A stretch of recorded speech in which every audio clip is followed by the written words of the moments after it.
पूर्णिमा का जो व्रत है भगवान विष्णु का भी है तो शिव का भी है, दोनों स्वीकृत है।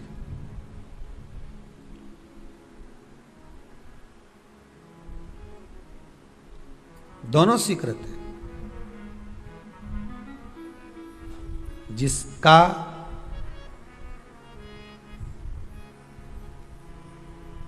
चंद्र आपकी पत्रिका में, आपकी राशि में, आपके स्वरूप में, हर व्यक्ति के संपूर्ण शरीर के अंदर 33 कोटि देवता विराजमान है। अलग अलग इंद्रियों पर अलग अलग देवताओं का निवास है। कभी मौका मिले तो अच्छे से उसको समझना। पूरे शरीर में अलग अलग इंद्रिय पर अलग अलग देवता।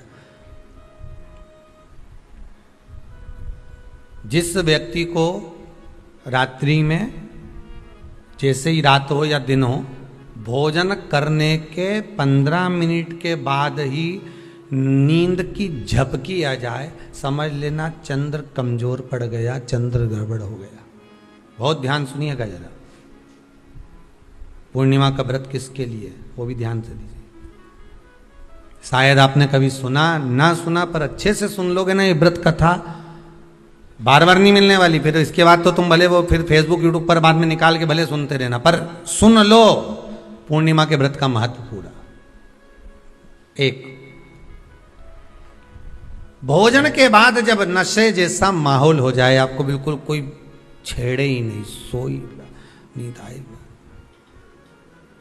जब लग जाए कि अब तो 2 क्षण सोना ही पड़ेगा, नेत्र कितना ही जगाओ तो भी नहीं माने, फिर तो बिन पिए नशा हो जाता है, जो बोले भोले गाता। तो ये जब ये चंद्र अपना प्रभाव दिखाता है तो भोजन के बाद आपको डुबा देता है। ठीक है,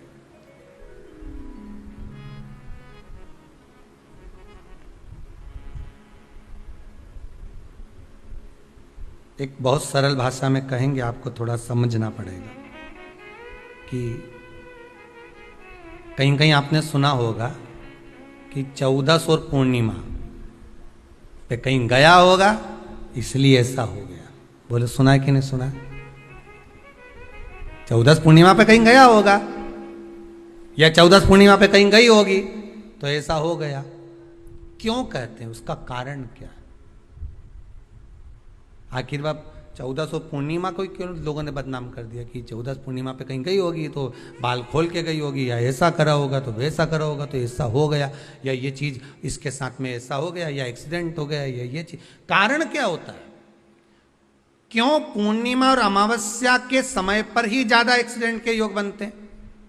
क्यों पूर्णिमा अमावस्या के अंतर्गत ही ज्यादा कष्ट के योग बनते हैं, बीमारी को पनपने के? कारण क्या होता है? उसका क्रम क्या है? कारण क्या है? उसका एक कारण है आपके चंद्र की महत्वता घट जाना। जब चंद्र की महत्वता घटती है तब जाकर शरीर में कहीं ना कहीं रोग की मात्रा बढ़ जाती है। रोग अपना प्रभाव चंद्र के कारण दिखाना प्रारंभ, पर मन में बेचैनी नहीं हो, बेचैनी रहे, नींद नहीं आ रही है, कुछ मन में ऐसा लग रहा है कि कुछ होने वाला है, मन में स्थिरता नहीं आ रही, समझ लेना कि चंद्र गड़बड़ हो गया है। अब इस चंद्र को साधना है तो शिव तत्व में जाना पड़ेगा। फिर कुछ मत करिए, पूर्णिमा का व्रत चालू कर दीजिए। क्या करना है? केवल पूर्णिमा का व्रत चालू कर दो। और कितना प्रभाव है पूर्णिमा के व्रत का? घर में 50 लोगों का परिवार है, 15 लोगों का परिवार है, 20 लोगों का परिवार है, और परिवार में से अगर एक पुरुष या एक स्त्री कोई भी पूर्णिमा का व्रत करता है तो पूरे परिवार के लोगों का चंद्र संवर जाता है, पूरे परिवार के लोगों का चंद्र सुधर जाता है। पूर्णिमा के व्रत का इतना प्रभाव शास्त्र कर रहा है, स्कंद पुराण कर रही है। पर व्रत कब से लेना है पूर्णिमा का? चैत्र की पूर्णिमा से। ठीक है, नहीं तो तुमने सोचा इतना महत्व सुना है पूर्णिमा के व्रत का तो मैं तो आज से नहीं खाऊं कछु, आज से ले लूं, तो तो ये हर कोई सब तुम्हारा मर्जी पड़े, तुम तो आधी रात को उठ के भोजन करने लगो, तो ये कहीं वर्णन नहीं है। तुम तो आधी रात के नहा लो, तो ये कोई महत्व? तो हर चीज़ का एक समय होता है कि इतनी बजे उठना, इतनी बजे मंजन करना, ऐसा करना, भोजन करना, ये समय पर फलाहार करना, ये समय पर ये, तो ये सब चीज़ का एक समय होता है, हर चीज़ का एक समय। अब कथा तुम दिन में सुन लो, शाम के सुन लो, अब आधी रात को तुमको कोई उठा के 1 बजे रात के उठ, भेरू उठ जा, कथा सुन ले, तो भेरू उठेगा? और आधी रात को भेरू उठ भी गया ना तो तुम्हें भेर भी बना देगा। है? कथा सुनने वाला है। हर चीज का एक समय होता है कि आपको ये समय पर आपको ये ग्रहण करना, आपको इस समय पर भगवत स्मरण करना, आपको इस समय पर नाम जाप करना, आपको इस समय पर भगवान की भक्ति को धारण करना। परिवार में अगर किसी ने एक पूर्णिमा का व्रत कर रखा है, एक व्यक्ति ने भी करा है, तो 50 की ग्रह दशा जब उसके स्पर्श में आती है, पूर्णिमा का जो व्रत होता है ना, स्पर्श का सुख दे जाता है। बहुत बहुत ध्यान दीजिएगा। जैसे आपने किसी ने पानी मांगा, आपका पूर्णिमा का व्रत है, और भले आप उठ के पानी लेने नहीं गए क्योंकि आपका व्रत है, क्योंकि जिसका व्रत होता है बेचारी वो तो ज्यादा कुछ करती नहीं पाती, पर किसी ने आपको पानी लाकर तो दिया ना। अब पानी लाकर जिस व्यक्ति ने दिया उसका स्पर्श तो हुआ ना। ये अभी गई थी ना दूसरी लहर कोरोना महामारी, इसको देख लो, इसको टच किया, इससे टच होकर उस पर गया, उससे टच होकर उस पर गया, तो ये कोरोना महामारी। अब जब ये कोरोना महामारी टच करने से फैल सकती है, तो व्रत का पुण्य टच करने से क्यों नहीं बढ़ सकता? विचार करिएगा जरा, उसका भी तो पुण्य। अब आपने किसी को जल दिया जिसका व्रत था उसको जल दिया। और सरल भाषा में समझ लो, कभी मथुरा वृंदावन गए हो आप लोग? अगर मथुरा वृंदावन गए होगे, उज्जैनी गए होगे, काशी गए होगे, कहीं तीर्थ में गए होगे, या कभी कुबेरेश्वर धाम कभी आप लोग आएंगे जाएंगे, कभी आपको ज्ञात होगा, तो कभी आप लोग दर्शन करेंगे कि जब भोजन प्रसाद होता है तो लोग उसको बांटने के लिए देते हैं कि कोई आया है तो उसको कुछ प्रसाद मिल जाए, भंडारे की प्रसादी मिल जाए। तो भंडारे की प्रसादी जब वो खाता है, उसका स्पर्श होता है, स्पर्श होता है तो जिसने भोजन किया उसका पुण्य जो दे रहा होता है उसके खाते में चले जाता है।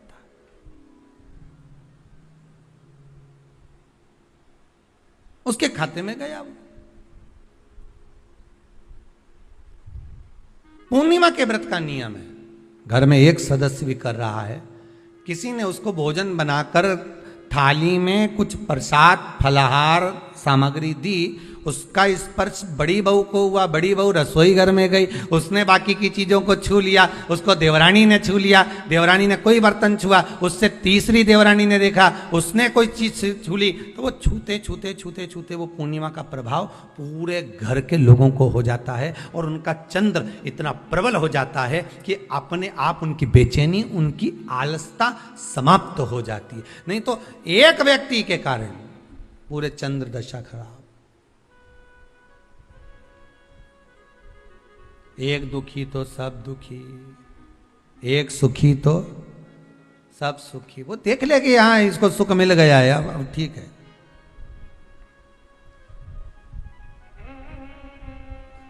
जब बेचैनी लगे, 1400 पूर्णिमा आए और आपको लगे बेचैनी बहुत ज्यादा है, मेरे को थोड़ा बेचैनी, ना जाने क्यों ऐसा होता है कि 1400 पूर्णिमा आई और मेरे को बेचैनी, तो समझ लेना कि चंद्र गड़बड़ है। फिर क्या करना है? एक व्रत घर का कोई भी सदस्य पूर्णिमा का प्रारंभ कर दे। ज्यादा नहीं करो तो थोड़ी करो, पर करो, व्रत करो।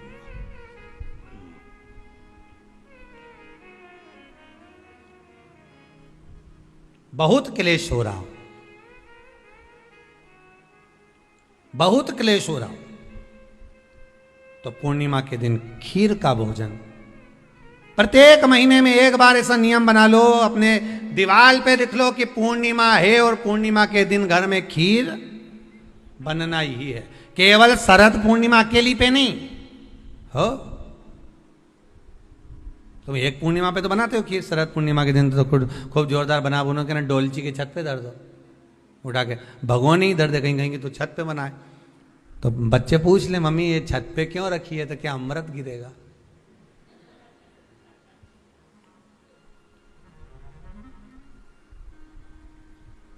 अब बोलो जम के जरा, क्या गिरेगा?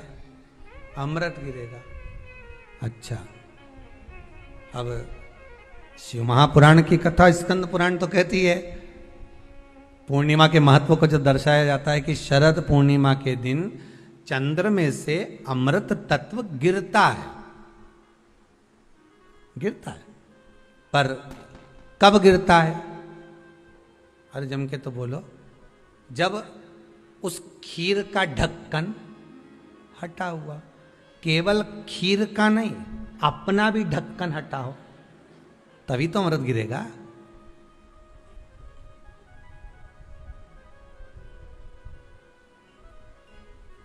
अब दिमाग में तो ढक्कन बंद है, खीर रख दी छत पे। भगवान मन में सोच रहे कि देवताओं को अमृत कब मिला था? जब उन्होंने मेरा नाम पुकारा था।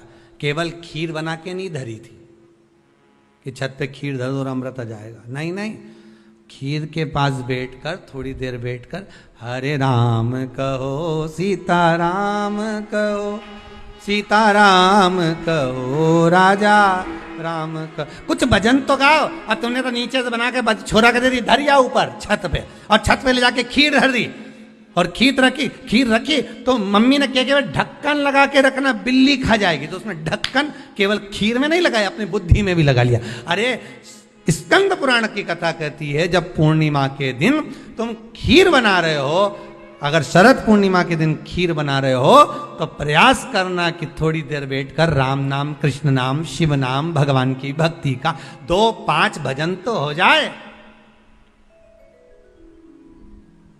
अब दिमाग में लगा ढक्कन, खीर में भी लगा दो ढक्कन, अमृत कहां से झड़ेगा? भगवान भी सोचे, ना राम नाम लीनो तूने भरी जवानी में, तो डूब के मर जा रे चुल्लू भर पानी में। अब भगवत भजन करे नहीं और क्या कि अमृत झड़ेगा?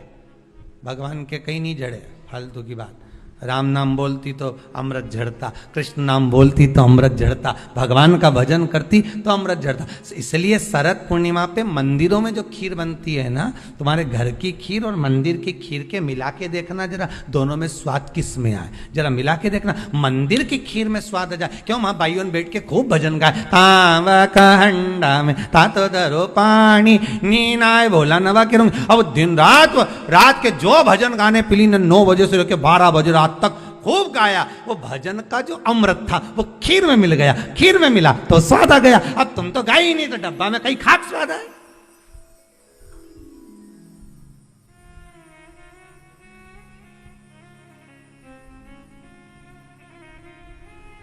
अब रात्रि को छोरा से क्या, जा खीर उठाना नीचे, जो खीर लेके आया ने खा के देखी तो ये खीर तो फटी गई। अब खीर ही फट गई। छोरा से 2 धर के दिया, कर तो ढाक के नहीं आया था? नहीं, ढाक के आया। तो इसमें तो मैंने वो चिरौंजी डाली थी, दाग चिरौंजी, पर ये बिजली का कीड़ा होने का और डाली थी दाग चिरौंजी, आ गए हम। उस समय पे बिजली का कीड़ा बहुत चले, शरद पूर्णिमा के टाइम पे काला वाला, और एक ही आ जाए नहीं तो पूरा इलायची का स्वाद दे जाए। अब डाली थी दाग चिरौंजी, आ गया वह कीड़ा बिजली का। राम अब छोरा को कूट रही, अब उसको कूटने से क्या हो? ये तो उसी में का हाल नहीं हो गया। एक बच्चा घर आ गया दौड़ के, माता जी ने पूछा क्यों तू वापिस घर क्यों आ गया? स्कूल नहीं जा सकता था? स्कूल में बैठने का कहा था ना तेरे को, क्लास में बैठने का कहा था तेरे को, तो घर में क्या कर रहा है कि नहीं जाना मेरे को स्कूल? तो क्यों नहीं जाना? नहीं जाऊंगा, नहीं जाऊंगा। तो छोरा से तू जाए क्यों नहीं? नहीं जाऊंगा, नहीं बोल दे, नहीं जाना, नहीं जाना बस। अरे तो हुआ क्या ये तो बता। कि मारसा बेनी हमारा टीचर, हमारा गुरुजी माँ साहब, उनने बोर्ड पे लिखा महाभारत, और हमसे पूछे किसने लिखी, तो हमने कह दिया तुम नहीं लिखी। तो उनने हमको खूब मारा, तो अब स्कूल नहीं जाऊंगा। जब मार साहब खुद लिख रिया है, इतना बच्चा के सामने लिखा, बोर्ड पे लिखा महाभारत, और हमसे पूछा किसने लिखी महाभारत, तो हमने कह दिया तुमने ही लिखी।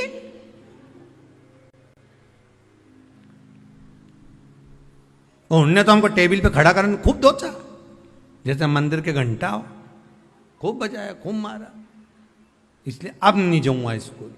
इतने में माँ ने हाथ पैर जोड़े, वो महाभारत किसने लिखी थी ये पूछा था, तो हम वही तो बोल रहे हैं माँ साहब ने लिखी थी। हम कौन से अलग बात बोल रहे हैं, हम भी तो बोल रहे हैं कि टीचर ने लिखी, माँ साहब ने लिखी। तू नहीं सुधरेगा कभी जिंदगी में। हम तुमसे इतना सा पूछ रहे हैं, महाभारत किसने लिखी? माँ साहब ने लिखी, टीचर ने लिखी। और देखो मम्मी, भाई सुन ले, आई तू भी सुन ले, अब बार बार महाभारत की मत पूछना मेरे से। एक बार बोल दी मैंने उनने ही लिखी, उनने ही लिखी, उनने लिखी, अब बार बार मत पूछना। पिताजी आ गए दुकान से, खेत से, कह रहे छोरा आज तो स्कूल नहीं गया? गया था। तो फिर बस सन ने खूब मारे, तुम भग आया। क्यों भग के आया, ऐसा क्या कर दिया तूने? तो मार साहब खुद लिखे, बोर्ड पे लिख दी महाभारत, और मुझसे पूछ रहे महाभारत किसने लिखी। मैंने भी कह दी तुमने ही लिखी। तो मार साहब ने खूब मारा, मैं अब नहीं जाऊंगा। तो पिताजी बोले रे मूर्ख, तुझे बता देना तो महाभारत किसने, तो वही तो बताया कि मां साहब ने लिखी। पिताजी भी क्या बोलेगा। हम भी इसी भ्रम में महाराज, हम सोचे कि हम बस खीर में अमृत झड़ेगा। भगवान के जब झड़े जब राम बोले, अमृत जब झड़े जब कृष्ण बोले, अमृत जब झड़े जब भगवान का भजन होवे। केवल खीर बना के डब्बा को छत पे रखने से अमृत नहीं झड़ता। भगवान के भजन के साथ अमृत तत्व की जो प्राप्ति होती है तो वो आनंद ही दूसरा हो। किसी ने भजन में गाया है, आपने सुना होगा, अमृत है हरि नाम प्रभु का, अमृत है हरि नाम प्रभु का, इसे छोड़ विष पीना क्या, हरि नाम नहीं तो जीना क्या, प्रभु नाम नहीं तो जीना क्या। ये अमृत तत्व भगवान की भक्ति का होना चाहिए। ये अमृत तत्व परमात्मा की भाव का, निर्मलता के भाव का होना चाहिए। तो स्वाद। मेरा निवेदन है, अगर तुम्हारे घर में अशांति ज्यादा होती है, क्लेश बड़ा ज्यादा होता है, आप पूर्णिमा का व्रत करें ना करें, पर पूर्णिमा को खीर प्रसाद घर में अवश्य बना।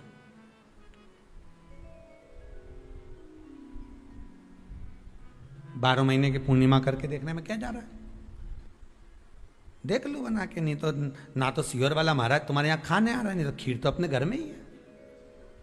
कोई महाराज तो नहीं आएगा खाने के लिए कि सियोर वाला महाराज को तुम खीर का डब्बा पहुंचा दो कि हर महीने की पूर्णिमा को तुम्हें ही खाना है, तुम्हें ही बनाना है।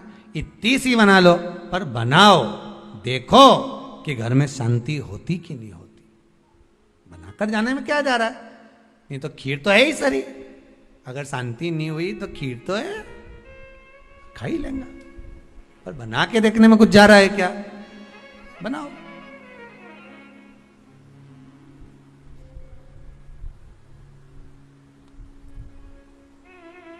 उसकी महत्वता को जानना है।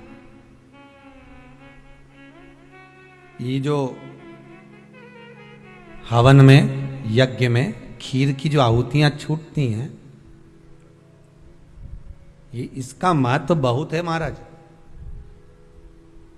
आप समझें ना समझें वो आपकी जगह पर आपके यहां जब विद्वान ब्राह्मण, कोई विद्वान ब्राह्मण आपके यहां जब यज्ञ कराने आए, हवन कराने आए, वास्तु पूजन कराने आए, जब माता रानी का हवन, किसी भी रूप का यज्ञ कराने के लिए आए और वो खीर की आहुतियां जब छुड़वाए, तो आप पूछना कि खीर की आहुति का फल कितना, प्रताप फल कितना।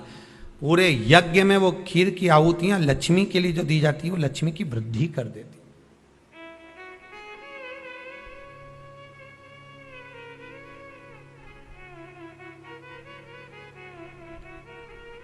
उसका महत्व कितना बढ़ जाता है, उसका महत्व कितना प्रबल हो जाता है। खीर क्या होती है, बनाइए।